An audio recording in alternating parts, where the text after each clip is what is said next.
Magandang tanghali na po mga kapadyak. At ito nga po, medyo po nagkaroon ng traffic.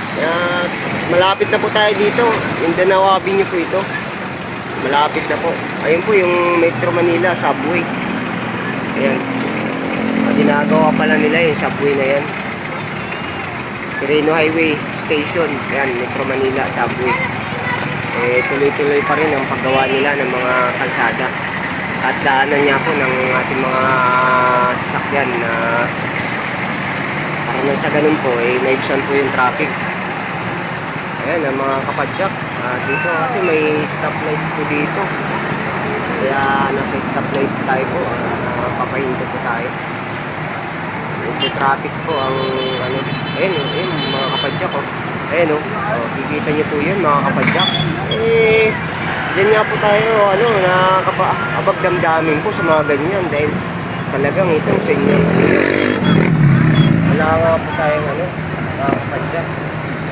Ito natin alam mga kapadyak ang kanilang day. Ayun nga po at tayo po magbibigay po dito kahit paano.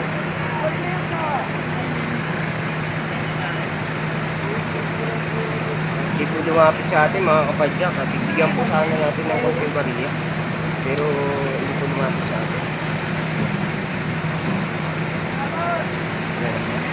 May bibigay po sana tayo konting bariya lang. Ayan mga kapadyak, o senior po yan si tatay pero nag-ano po siya, nanlilimos. Ayan mga kapadyak, mga ganyan nga po mga kapadyak, hindi po natin sila inuusgahan kung bakit ginagawa po nila ang kanilang panlilimos. Marami rin talaga po mga nanlilimos na may mga dahilan po at napakarami po nilang dahilan. May mga gobyerno naman po talaga tayo na talagang tumutulong sa mga to, sa mga senior at kung ano.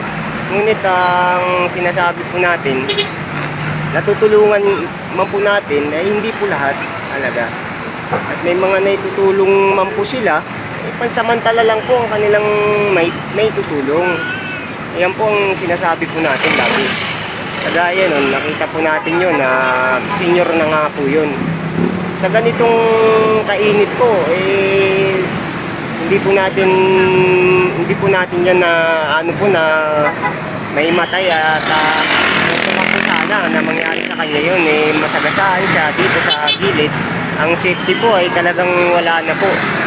At ang mga ganyan nga po sana, nakikita nga po nitong mga kung sino-sino mga namumuno na sana pag nakita nilang ganyan, asawayin na po nila, wag na po nila dito yung paglimusin dahil napaka